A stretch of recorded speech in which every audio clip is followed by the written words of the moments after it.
भारतातील विविध स्वयंसेवी संस्था NGO आपण ज्यांना म्हणतो, त्यांना जे परदेशामधून पैसा येतो, निधी येतो, देणग्या येतात, त्यांच्या बाबतीतली एक बातमी दैनिक लोकसत्तांनी रविवारच्या अंकामध्ये प्रसिद्ध केली. आणि त्यानुसार 22,000च्या जवळपास या ज्या सगळ्या विविध संस्था आहेत की ज्यांना परदेशातून निधी मिळतो, त्या संस्थांपैकी की ज्यांना एक नोंदणी त्यांची जी केलेली असते बाहेरच्या पैशासाठी, त्याला FCRA असा तो कायदा आहे त्याच्याचा. म्हणजे थोडक्यात सांगायचं म्हणजे परदेशी देणगी नियमन, फॉरेन जे तुमचे पैसे जे असतात ह्याच्या खाली त्या कायद्यानुसार जी नोंदणी करावी लागते त्याच्या बाबतीतलं 31 डिसेंबर ही शेवटची मुदत होती. आणि ह्याच्यापैकी एकूण ज्या संस्था आहेत 16,829 इतक्या संस्थांनी नियमाप्रमाणे काय अर्ज केले आणि त्यांची माहिती दिली. पण जवळपास 5,789 संस्था यांचे अर्ज आलेच नाहीत, त्यामुळे त्यांच्या वरती आता बंदी येईल त्यांना परदेशी देणग्या मिळण्याच्या बाबतीमध्ये. त्याच्यामध्ये मोठ्या मोठ्या संस्था आहेत, लोकसत्तांनी ती पण यादी दिलेली आहे. IIT दिल्ली, जामिया मिलिया इस्लामिया विद्यापीठ, इंडियन मेडिकल असोसिएशन, नेहरू स्मृती संग्रहालय आणि ग्रंथालय, बऱ्याच संस्था आहेत. जिज्ञासूंनी ती आवर्जून बातमी सगळी बघा. ह्याच्यातला जो एक वेगळा मुद्दा आमच्या लक्षात आणून द्यायचा आहे की परदेशी देणग्या मिळणे ह्याच्यामध्ये गैर काही नाही आहे. एखादी संस्था तिच्या एखाद्या काय ज्यांना काम करायचं आहे, जो महत्त्वाचा विषय वाटला, समाजातले उपेक्षित घटक आहे आणि त्याच्यासाठी त्यांना देशातला परदेशातला निधी मिळणे, देणग्या मिळणे ह्याच्यामध्ये गैर काही नाही आहे. आक्षेप कुठं आहे की ज्याच्यामुळे हा विषय आवर्जून चर्चा करावा असा आम्हाला वाटतो, तो असा आहे की काही एक धोरण आंतरराष्ट्रीय पातळीवरती ठरवलं जातं आणि ते राबवण्याच्यासाठी म्हणून निधी असतो.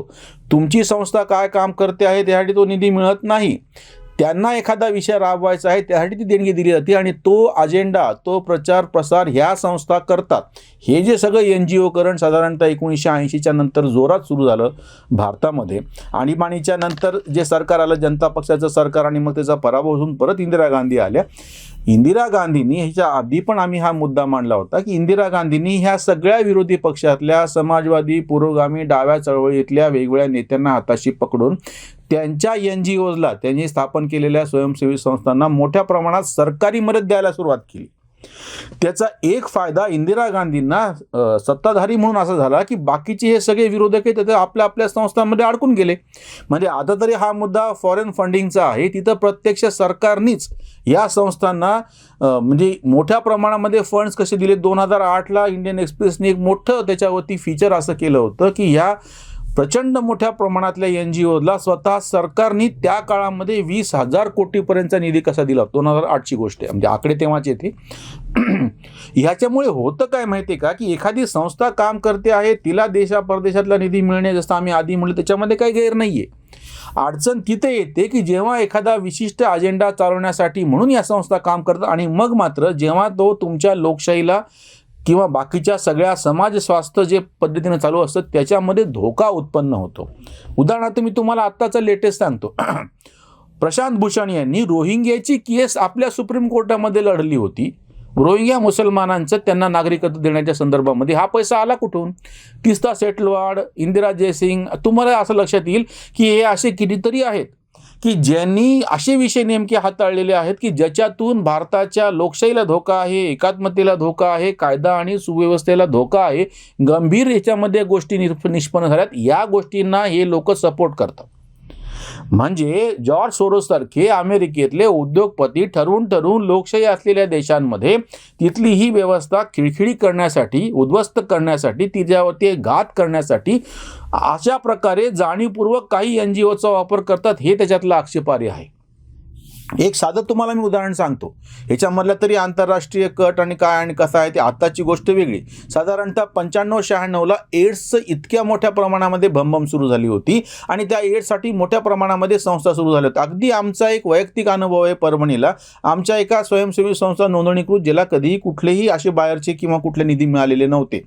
सरकारी अधिकाऱ्यापैकी जे आमच्या मित्र असलेले आणि नातेवाईक असलेले एकाने मला सांगितलं की याच्यासाठी पैसा मिळतो, तुम्ही या संस्थेच्या वतीनं एड्ससाठी काम करा. मी म्हटलं एड्ससाठी काम करायचं आमचं काही त्याच्यामधलं धोरण नाही, पण आमच्याबरोबरच्या डॉक्टर मित्रांनी सांगितलं की काय हरकत नाही, याच्यामध्ये एक काम सध्या होत नाही आहे की रिसर्च करायचं, की ते एड्सचे पेशंट प्रत्यक्ष दाखल करून घ्यायचे आणि त्या पेशंटवरती अभ्यास करायचा. आम्ही दुसऱ्या एका संस्थेकडून जागा वगैरे सगळी मिळवली आणि जेव्हा त्यांच्याकडे प्रस्ताव दिला तर त्यांनी सांगितलं की नाही, पेशंट दाखल करून घेणे, रिसर्च करणे यासाठी आम्हाला निधी नाही देता येणार.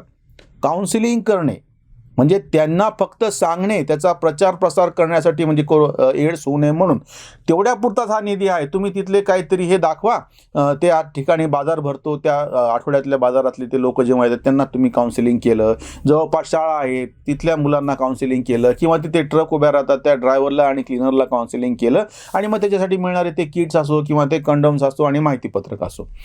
म्हणजे ही जी एक लॉबी आहे तिथं प्रत्यक्ष डॉक्टर मित्र असं सांगत होते की ह्यांच्यावर रिसर्च करून ते पेशंट दाखल करून घेऊन नीट स्टडी करण्याची आवश्यकता आहे. पण आंतरराष्ट्रीय पातळीवरती एक जो कट चालू होता इनडायरेक्टली, की तुम्ही फक्त याचा प्रचार प्रसार म्हणजे रोखण्यासाठी करायचं, बाकी काही करायचं नाही. ही आश्चर्याची गोष्ट आहे. 15 लाख रुपये 1997-98 सालची गोष्ट आहे, 99 सालची गोष्ट आहे.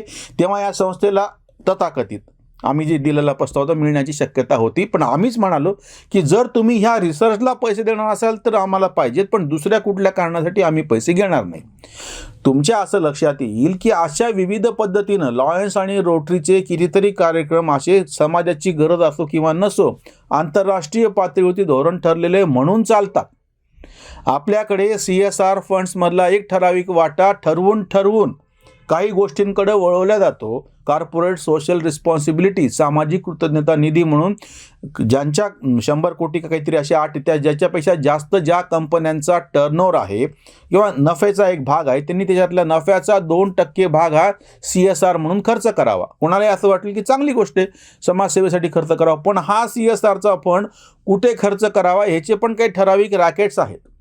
किंवा काही ठिकाणी सरकारी अधिकाऱ्यांनी स्वतःच निवृत्तीच्या नंतर किंवा बायकोच्या नावानं किंवा मेवण्याच्या नावानं किंवा साळूच्या नावानं NGO स्थापन केल्यात आणि ह्याच सरकारी माध्यमातून त्यांना मान्यता वगैरे देऊन आणि फॉरेन फंडिंगचा आता हा जो विषय समोर आलेला आहे. म्हणजे हे जे सगळं एक रॅकेट आहे ना, तुम्ही ते लक्षात घ्या. आक्षेप तिथं आहे. ज्या कुणाला काम करायचंय त्याला समाज मदत करतो, हे वारंवार भारतीयांनी अनुभव घेतलेला आहे. कुठल्याही आपत्तीच्या काळात असो किंवा एरवी पण असो, अगदी गावागावांमध्ये छोटी मंदिरं बघता बघता मोठी होतात, त्या ठिकाणी सप्ते होतात, त्या ठिकाणी भंडारे होतात. गरजूंना मदत करायची वृत्ती भारतीयांमध्ये स्वाभाविकपणेच आहे. त्यासाठी पैसा पण प्रत्येक ठिकाणी उभा राहतो. गावातच नाही, शहरामध्ये सुद्धा छोट्या कॉलन्यामध्ये एखाद्या ओपन स्पेसवरती बघता बघता मंदिर उभं राहतं. त्या ठिकाणची साफसफाई, स्वच्छता, वार्षिक उत्सव सगळ्या गोष्टी मार्गी लागतात. ह्याच्यासाठी कुठल्याही अशा वेगळ्या फंडिंगची ह्याची गरज पडत नाही. उत्स्फूर्तपणे शीख समाज यासाठी प्रसिद्धच आहे की त्यांच्यामध्ये भिकारी आढळत नाहीत. कारण काय, तर त्यांच्याकडे भीक मागायलाच बंदी आहे. जो कोणी अन्न मागतो त्याची सोय गुरुद्वाऱ्यामध्ये केली जाते. ज्या कोणाला काम नाही त्याची पण सोय त्या गुरुद्वाऱ्यामध्ये केलेली असते. त्याच्यामुळे शीखांमध्ये भिकारीच आढळत नाही, कारण की भीक देण्याला कुठलीच प्रतिष्ठा नाही आहे. हा जो विषय आहे, देशी देणग्या असो किंवा परदेशी देणग्या असो, तुम्ही यांना प्रोत्साहन का देता की हे असं दिल्यामुळे आपल्याला पुण्य लाभतं. हे जे एक हिंदू संकल्पना आहे, ही जी इस्लाममधली संकल्पना आहे, जैनांमधली संकल्पना आहे, ती संकल्पना बौद्धांमध्ये नाही, शीखांमध्ये नाही आणि ख्रिश्चनांमध्ये पण नाही. म्हणजे तुम्ही ही देणाऱ्याची सोय आहे, घेणाऱ्याची नाही. त्याच्यामुळे ह्याच्यावरती आक्षेप का आहे की परदेशी निधी हा ठराविक गोष्टींसाठी होतो. उलट तुम्ही जर असे कितीतरी काम करणारे लोक आहेत, आत्ताच हेरम कुलकर्णी सारखे जे आमचे या चळवळीतले मित्र आहेत, ते शिक्षक आहेत, कुठली संस्था स्थापन न करता वैयक्तिक पातळीवर जिकडे तिकडे फिरून दारिद्र्याचा शोध घेणे असो किंवा कोरोनाच्या काळामध्ये ज्या विधवा आहेत त्यांना मदत करणं असो, उत्स्फूर्तपणे त्यांनी आवाहन केलं, लोकांनी मदत केल्याची उदाहरणं आपल्या समोर आहेत. किंवा आत्महत्या केलेल्या शेतकऱ्यांसाठी काम करणाऱ्या आमच्याकडच्या काही संस्था आहेत, त्यांनी उत्स्फूर्तपणे काम केलेलं आहे.